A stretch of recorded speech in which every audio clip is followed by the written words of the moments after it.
Welcome to the Tomorrow Today podcast, Mapping the Future of Business. My name is Buhle Dlamini, and I'm excited to be sharing with you in this episode where we're going to be looking at inclusive leadership. Why it is important today more than ever for leaders to not only value diversity, but actually go about creating a more inclusive, a more welcoming, and a place where people feel that they belong in the workplace and in their teams. There's a lot going on right now about DEI. I don't need to mince my words. When I talk about this, you know exactly what I'm talking about. We're living in a political climate where DEI has become a dirty word, and it's become something that now organizations are actually questioning whether they should continue doing.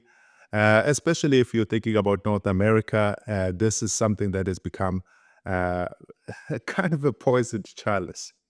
And it is unfortunate that we have to deal with that in today's world, because the reality is that we are living in a very diverse and a global world. And organizations that are going to succeed into the future are the ones that not only pay lip service to diversity and the importance of welcoming different people from different backgrounds into our workplaces. And so, whether the politics of the day change or whether sort of like you listened to the social media and the internet and whatever is going on out there, the truth of the matter is, to succeed in today's world, you have to be able to attract, retain, and engage a workforce that brings a diversity of skills from a diversity of backgrounds.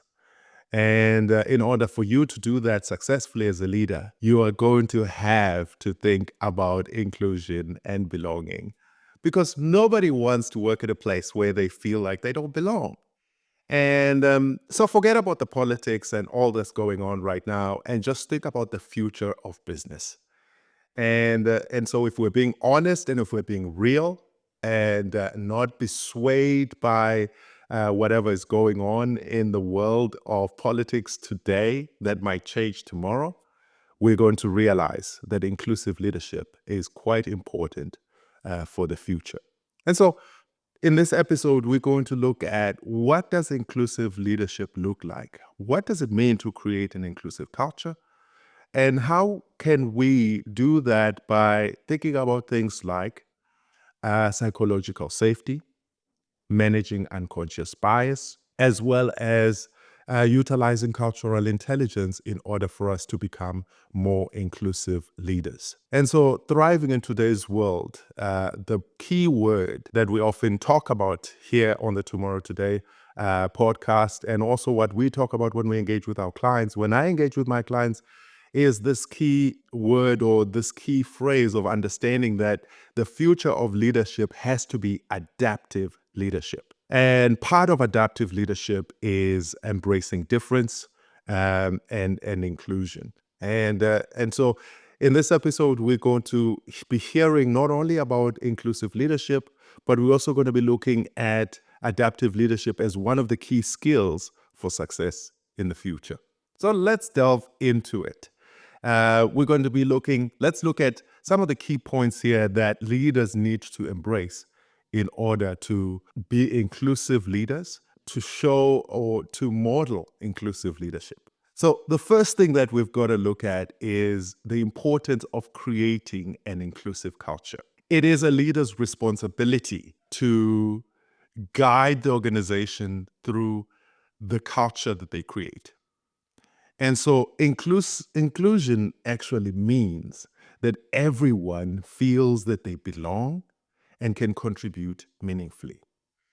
And so as a leader, it is your role to set the tone, showing, not just telling, how much you value the unique perspectives that each team member brings onto the team. I really love, and I often quote this a lot, this quotation by Vinay Myers, who is the former VP of Inclusion Strategy at Netflix. And I will say that she is former, because that's another trend that we've been seeing a lot in most of these organizations. When it was popular to bring people to deal with diversity and inclusion, we were seeing a lot of people in the C-suite that were responsible for this role. And we're starting to see organizations backtracking on that. But this is what Vinay Myers said. Vinay Myers said that diversity is being invited to the party, whereas inclusion is being asked to dance. And just let that sink in for a minute. Diversity is being invited to the party, whereas inclusion is being asked to dance. This really speaks about the difference between just having a diverse workforce and having an inclusive workforce or an inclusive workplace. And I think for a long time, what organizations have done very well is invite diversity, to say, hey, we welcome diversity, we welcome diverse perspectives, we welcome diverse candidates, we welcome diverse people to work in our organizations. But once the people are in the organization, often that's when that welcome ends. Once you're in the organization, you've got to fit in. Once you're in the organization, you've got to be like everybody else. Once you're in the organization, you can't dance in your own style anymore. And so if we are going to gain the best of the diverse workforce that is out there, this is where it starts. It's about creating a space where people feel that they can belong, that they can dance, they can bring who they are onto the dance floor. And so how can we as leaders really illustrate this or really show inclusion or create an inclusive culture? I think there are some very, very simple things that we can do, and some of them have to do with just how we are inclusive in the way that we do things every day. Take meetings, for example. How inclusive are your meetings? An inclusive leader always ensures that everybody has a voice, even those who might hesitate to speak up. If you're a leader and you notice that maybe you tend to give more space to people who are more vocal, and you run with those ideas, you might be missing out on some of the brilliant ideas that are in your team or in your organization because you're not taking the time to listen to the more quieter voices, or maybe voices that might not feel confident to share their ideas.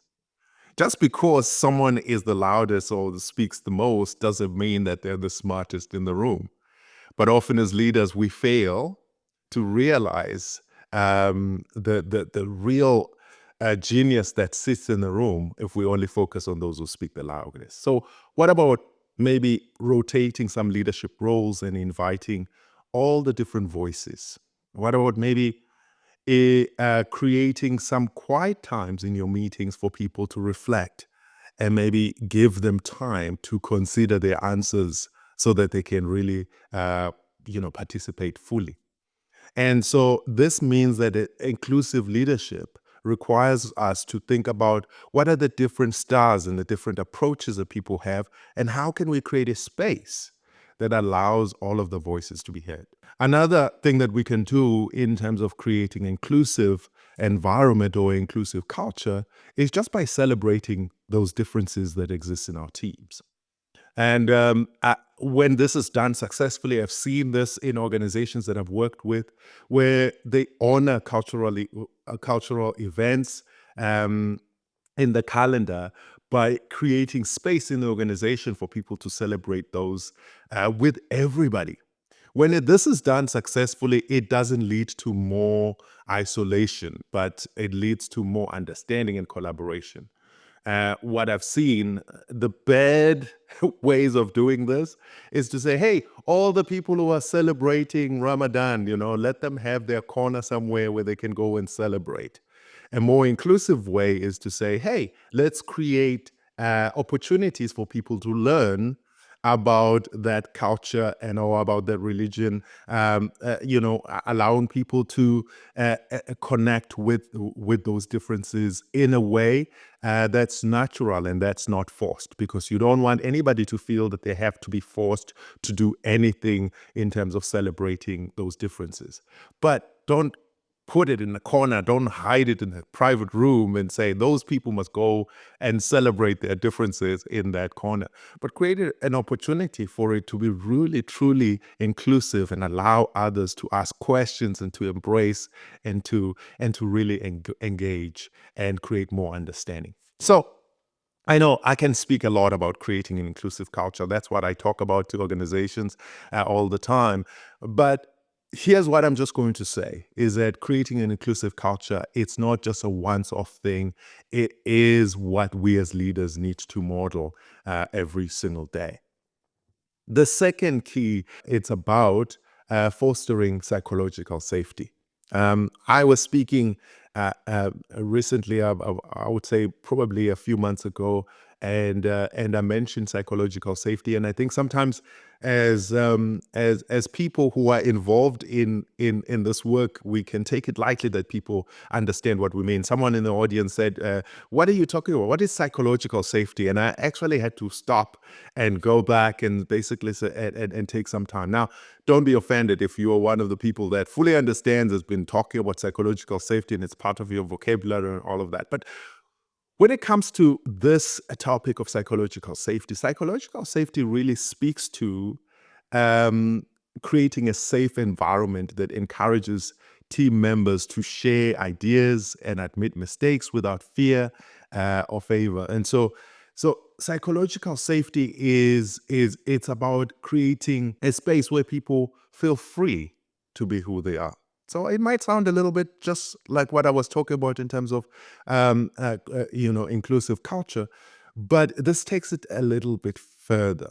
So inclusive leadership is almost impossible without psychological safety, uh, because psychological safety is that sense of security that allows members to voice their ideas and concerns without fear.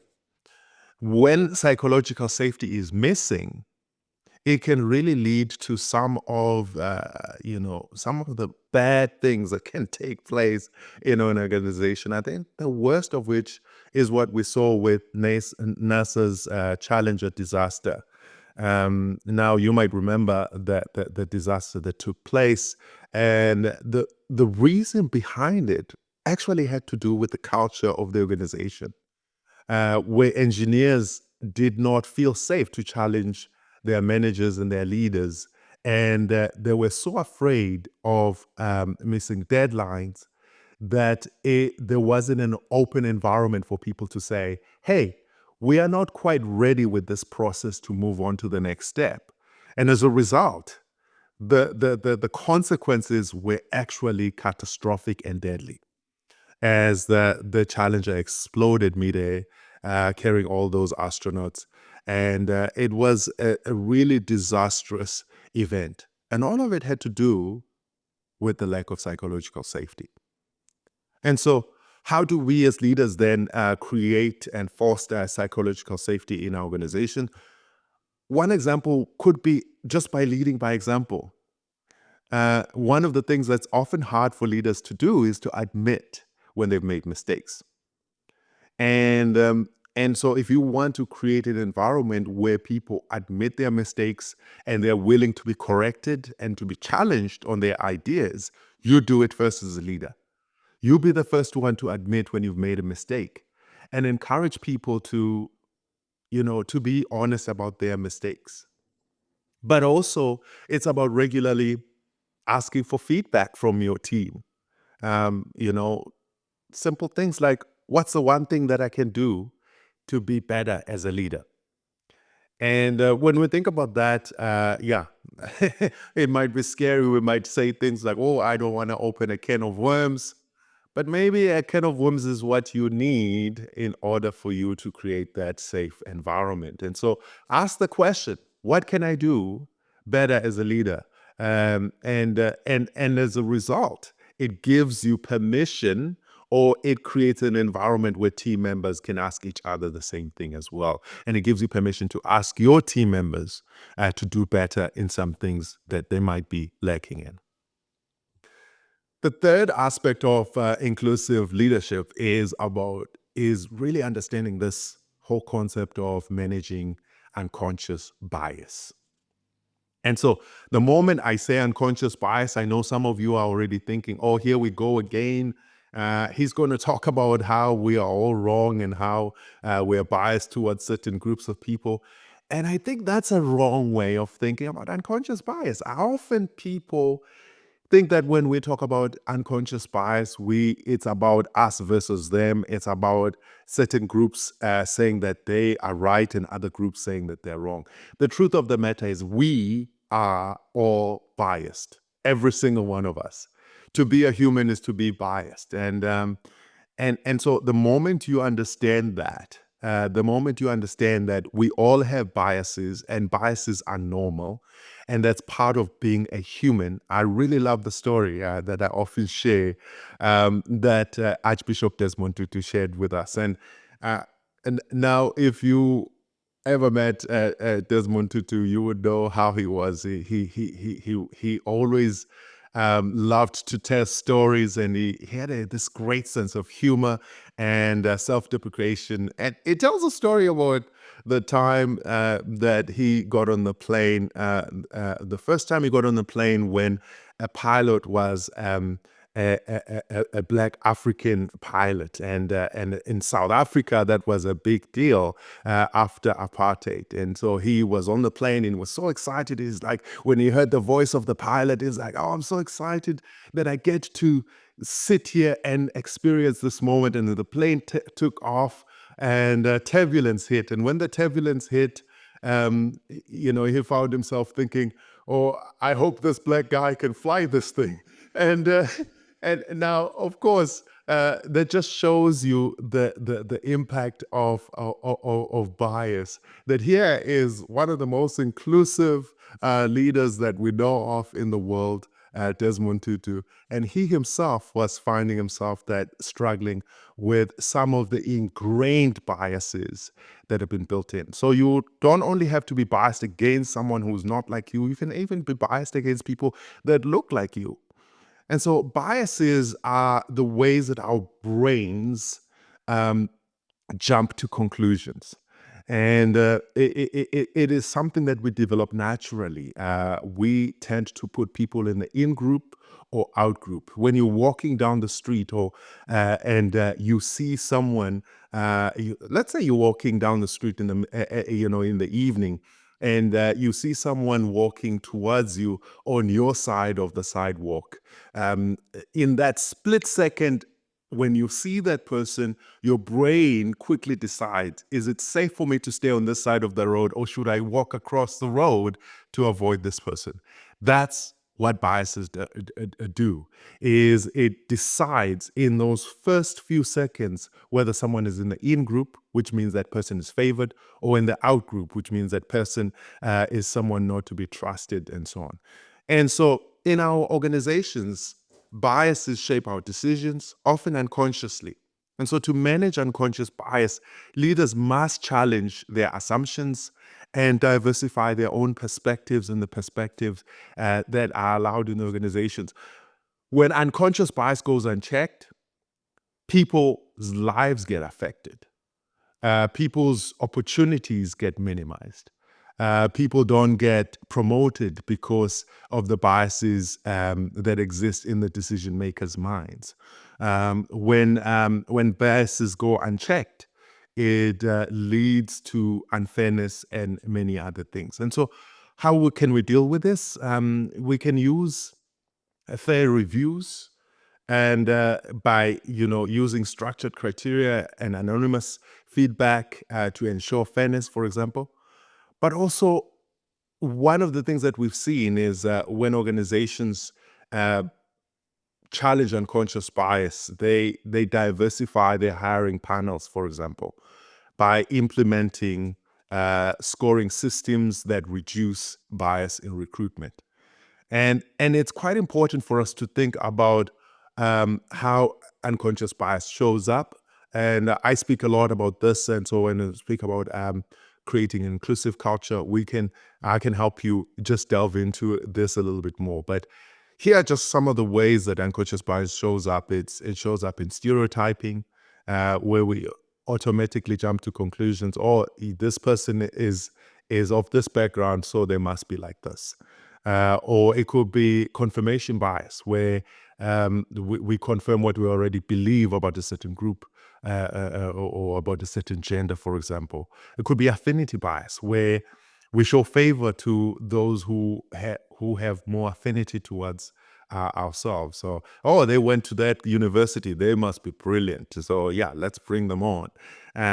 Or it could be halo and horn effect, which is where we assign good attributes to certain people and negative attributes to certain people. And no matter what they do, we only see the attributes that we've already attributed to them. So yeah, there's lots that we as leaders can do to manage unconscious bias. And so take the time to think about how you create an environment where unconscious bias goes, it doesn't go unchecked, but gets challenged and managed. It's not wrong to have biased thoughts. It is wrong to act on them. And that's the challenge, is that most of us, from time to time, will have unbiased thoughts. But if we haven't developed a system to actually counter and manage those biased thoughts, or it will lead to biased actions that affect our organizations.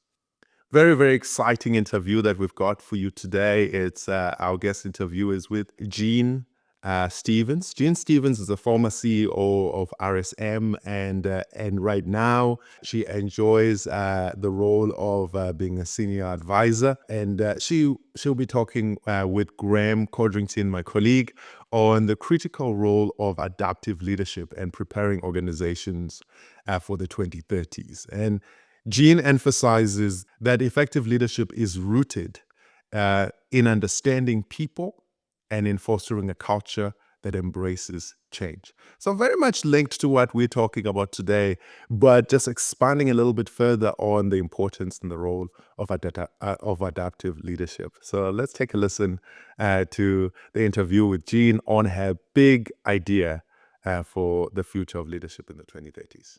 So, Jean, thank you for joining us. And let me ask you just straight out, what's the one big thing that you think companies and organizations around the world need to do to be ready for the 2030s? Yeah, thanks, Graham. Great to be here. When I was thinking about this, the thing that came to mind for me was leadership and adaptive, this whole concept of adaptive leadership. So I'd love to have a conversation with you about that. Well, you're talking our language at TomorrowToday when you talk about that. Before we jump into it, and I mean that is, I think somebody called it a suitcase concept. You know, it's got a label on the outside, but wow, you open it up and what's inside. Then we'll get back to that in a second. But just tell us a little bit. We've heard that you were previously the CEO of RSM and stepped down. Well, not stepped down. You finished your 18 years. That's a long stretch. Now you're senior advisor. What are you enjoying about your new role, and sort of how are you seeing the world at the moment? Yeah, it's been an interesting transition over these last few months. I loved my 18 years as CEO. Now as senior advisor, I'm working on really special projects. I would say I've been doing a bit in China, working with some of our other firms around the world, and some helping them wherever possible on their development, and really moving forward, and some other really interesting things. You know, I love working with people. I love this whole process of coming together to see what we can do, and using my experience over all of these years to do that. If the new CEO of RSM listens to this, I hope he just understands my next question. But it sounds like senior advisor is a lot more fun than CEO. It sounds like you can do all the things you want to do, and you can skip all the stuff, all the rubbish that gets put on your desk as CEO. In many ways, that is true. Absolutely, it is. It's been quite fun, and picking up some really interesting projects. So very much enjoying it. Right. Well, let's get back to your big idea. And I must say that I was really interested in what you were going to bring to this conversation, because you and I have known each other, I don't know, 12, 15, could be years. When we first connected, when you had sort of spent a few years getting into the role of CEO of this global network of professional services firms. You had sort of, I think, settled all your issues and got your systems in place. And then you were looking at innovation. How do you build an innovation DNA? And that's where you and I connected and built up over the years. So in my mind, I thought, what's Gene going to bring? Is it going to be innovation? Is it going to be globalization? Is it going to be... And you've almost gone back to the heart of it, right? I Yes. think for you, the tone at least. Why is leadership the one big thing for you? Yeah. When I was thinking about this, I went through all that, the globalization, climate change, aging population, geopolitical issues, the innovation, as you say, of course, IT, AI, all of that, data security, even we could go into that. And I was really, really thinking about all of that and really applied my mind to all different organizations, all different sizes.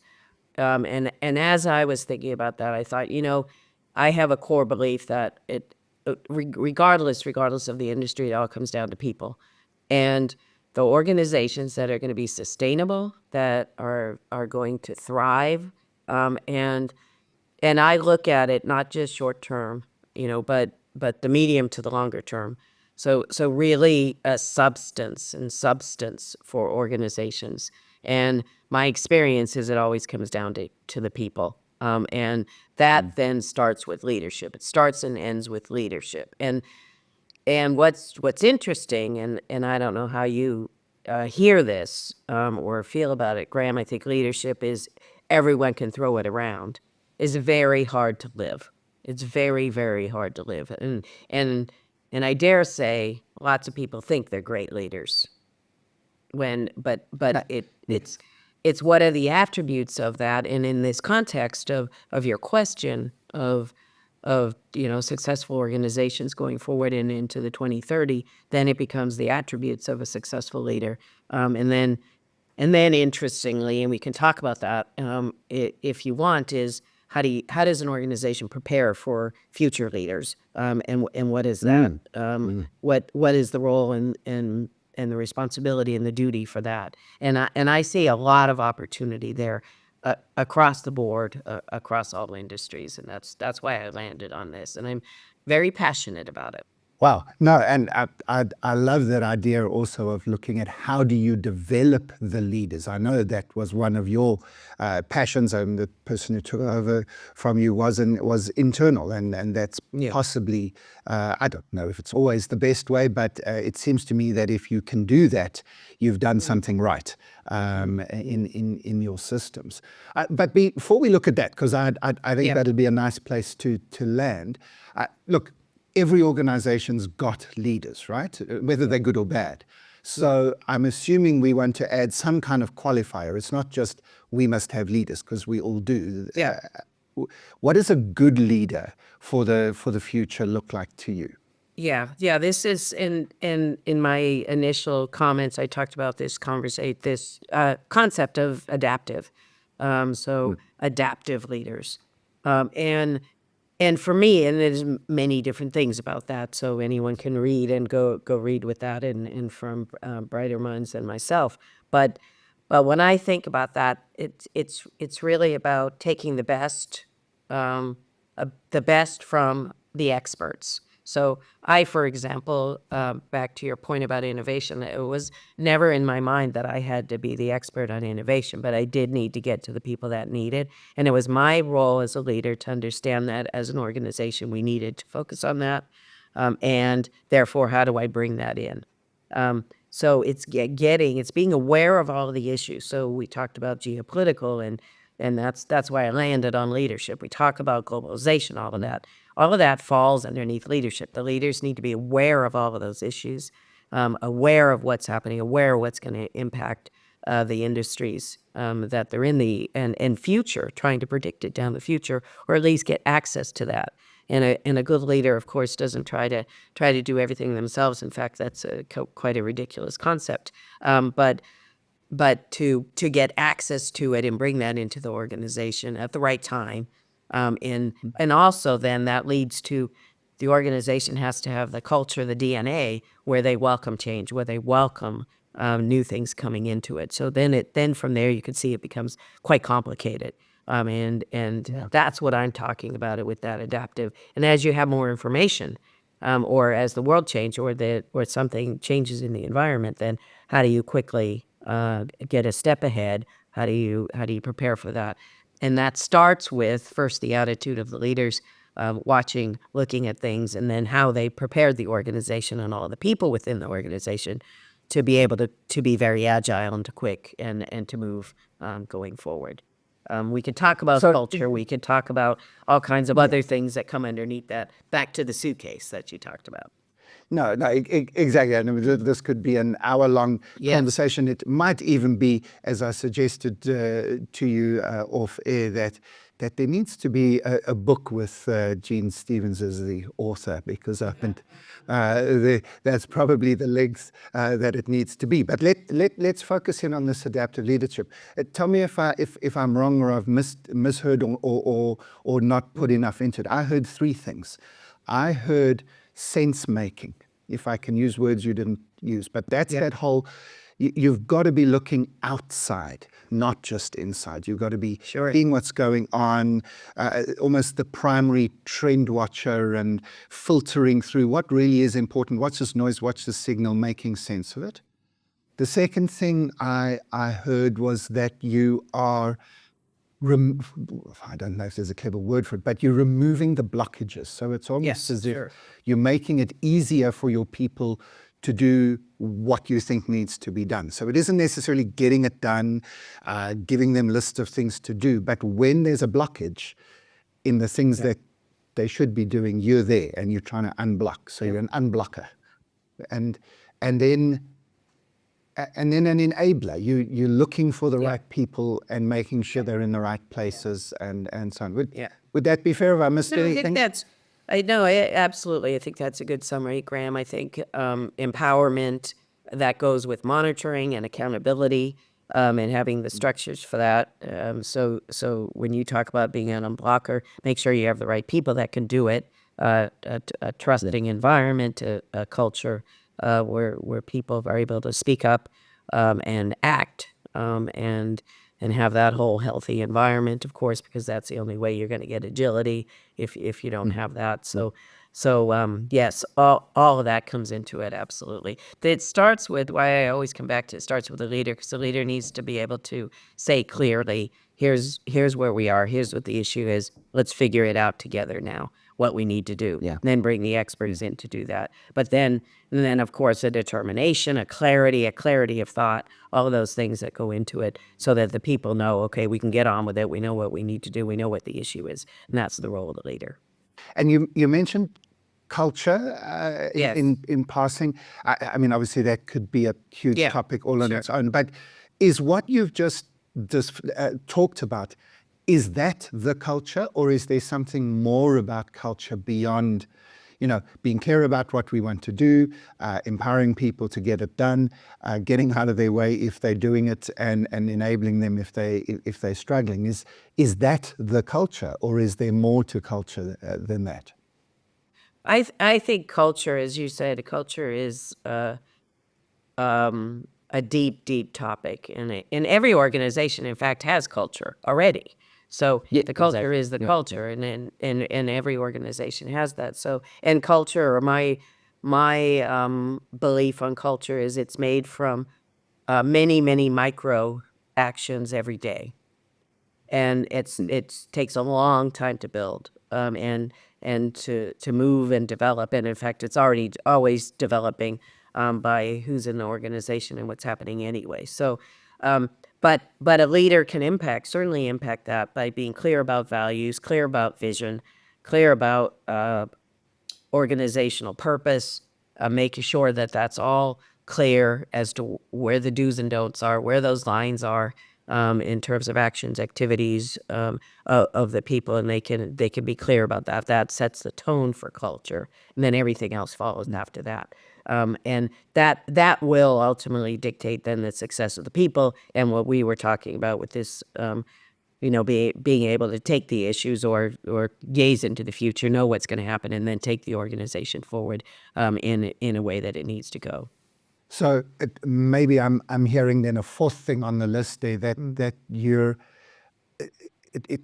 Am I hearing you say that the leader needs to be deliberate about engaging with the culture? So as you say, there's culture whether you do anything about it or not. Yes. There is a culture, but you're saying the leader must be consciously aware of that culture, and if it's right, must reinforce it, and if Yes. it's not the culture you Yes. want, to take responsibility to actually do something about it. Yes, absolutely. And that You don't just sort of let culture happen. You no, must be and a that custodian of it. that is the whole ecosystem of which a leader operates. So, of course, it starts with the purpose of the organization, the mission, the values, and I've always said, it's easy to have values, but they're not words on a paper or a wall. They're meant to be lived. They're meant to be lived every single day, and the leader needs to enforce that and make the actions, take out people, that out of the organization that aren't or can't or won't live to those values as an example. And that's the adaptive label then, is that you are Yes. constantly adjusting and adapting. If the values are no longer suiting the purpose, we adapt. If the people are not living the values, we help them adapt. So that's that adaptive. Yes. You constantly massaging and Yeah. that. And it's internal and external. So you're checking the landscape. You're looking to see what's happening. All those bigger things, the geopolitical globalization, all of the things that are happening in the wider world, industry specific things that may be happening. Looking at those, working at it, making sure the environment internally is such to be able to adjust it, and then living the purpose. When I was thinking about this conversation with you, I was thinking. One of the things we could talk about on its own is purpose. Is what is an organization's purpose, and what is that go to? But that led me to leadership, because the purpose needs to be executed by the leaders, and that's where I went with this. Well, you're giving me an opportunity to invite you back for another conversation. I think purpose would be a wonderful thing to talk about. But before we finish this one, and we've got Yes. just a few minutes left, quickly talk to me about the role of the leader in preparing future leaders. Yes. I know in professional services firms, this is almost kind of at one level your bread and butter. The whole structure Yes. of partnerships is built to bring people in at articled level and move them up through the system. So part of it is a little bit of the DNA, but it must be more than that, right? Because it's about preparing a certain type of person for a certain type of Yes. leadership. How do you see leadership development in the future leaders? Yes, and it's always a interesting conversation over a cup of coffee or a glass of wine. Is, are leaders born or made, right? And it's probably a combination of both. And you talked about our industry and professional services. Of course, our training is all on technical. So we're born as technicians, and we build from that. But a good technician doesn't necessarily make a good leader.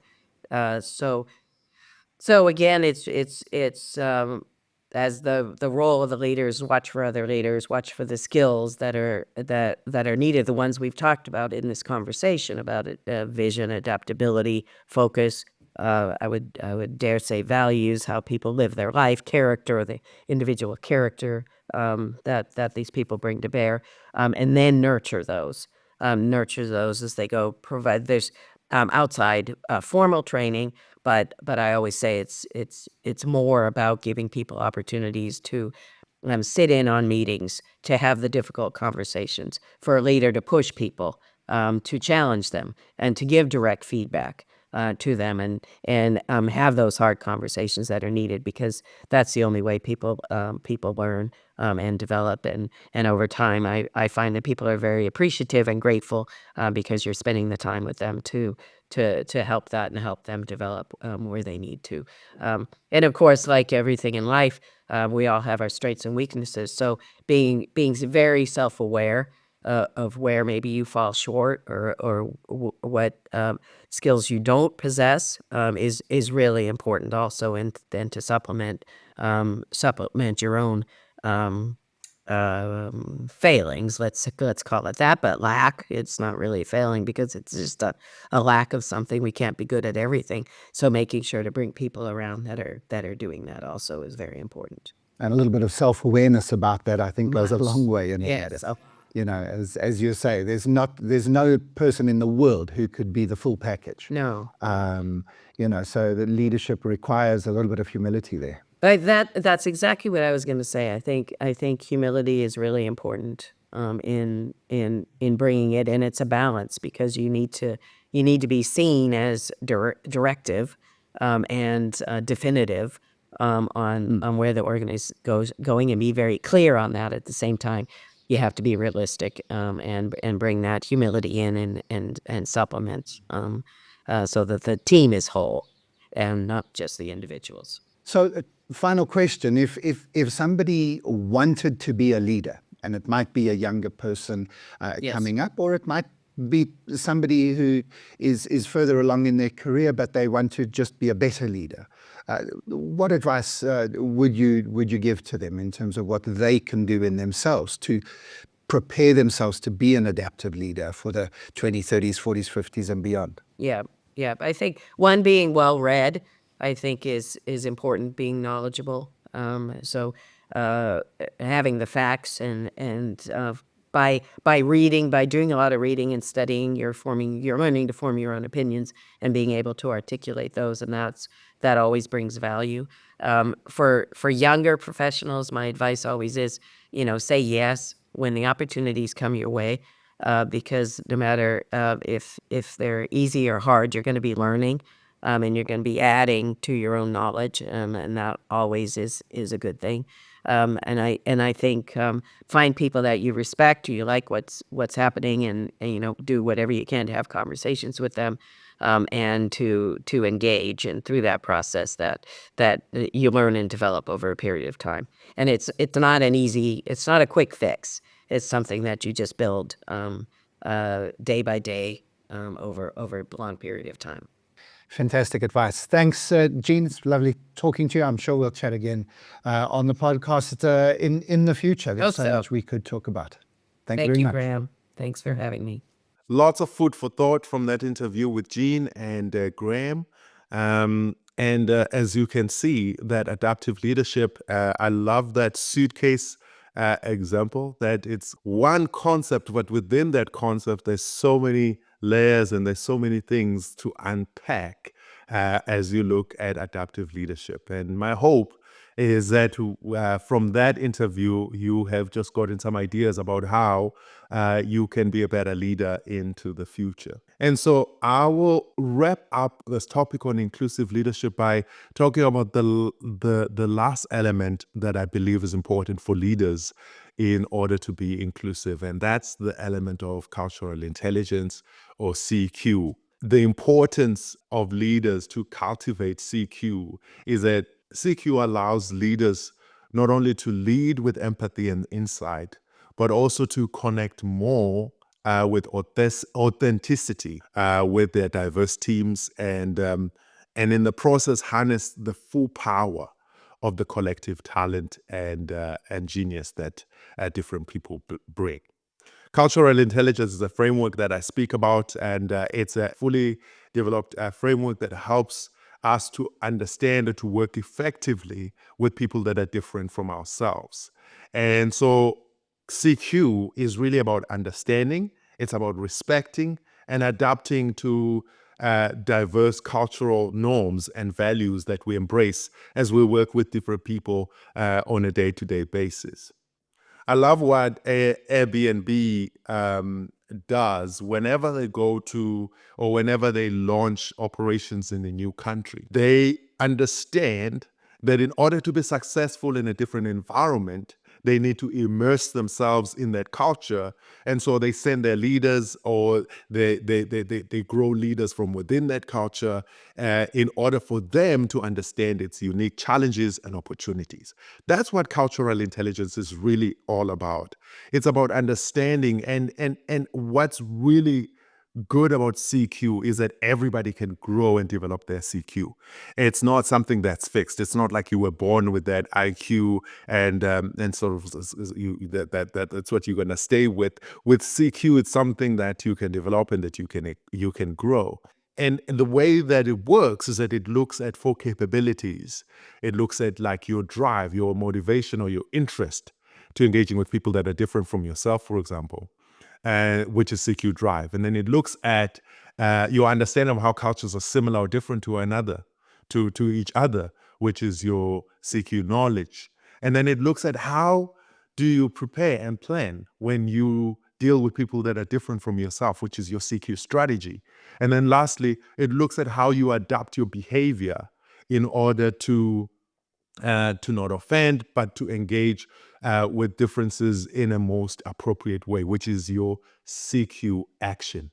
So four capabilities that CQ is made of, but all of them are about really creating or enabling us to better connect and collaborate with people that are different from us.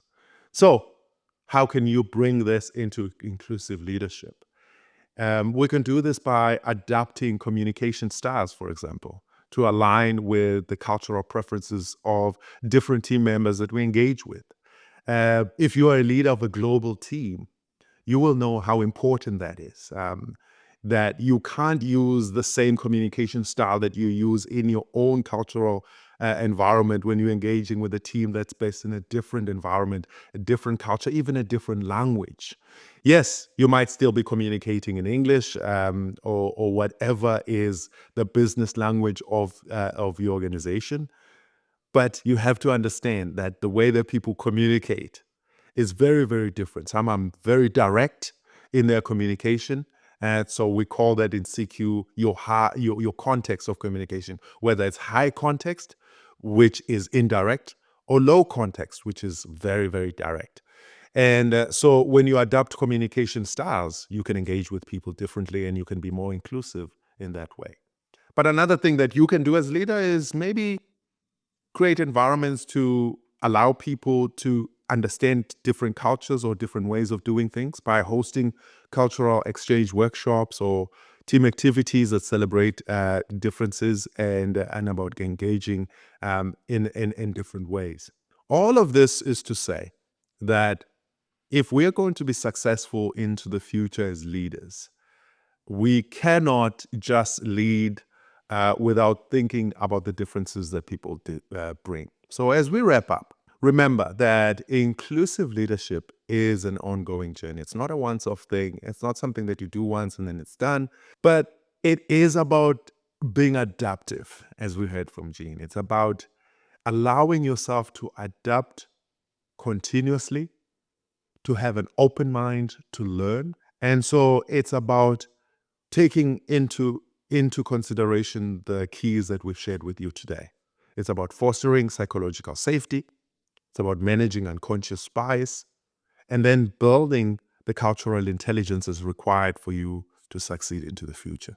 So leaders, you can create the foundation for success in a diverse and a dynamic world. Whether that's politically correct or incorrect, that's beside the point. You as a leader, you got to do what's right for your team, for you to succeed into the future. So the question that you have to ask yourself today is, what steps will you take today to become a more inclusive leader? And hey, trust me on this one. You can only win when you become more inclusive as a leader and allow people to be all that they can be in your team. Well, thanks so much for listening to another episode of the Tomorrow Today podcast, where we map the future of business. And if you're a leader, manager, or just someone who is interested in how the workplace is evolving and how leadership needs to change in the face of the changing world, I hope that these insights maybe sparked some new ideas for your team and for your business. So please go ahead and check the show notes to recap on what was covered in this episode, and follow us on social media. And remember to subscribe to the podcast wherever you're listening to us right now. And see you in our next episode of the Tomorrow Today podcast, Mapping the Future of Business.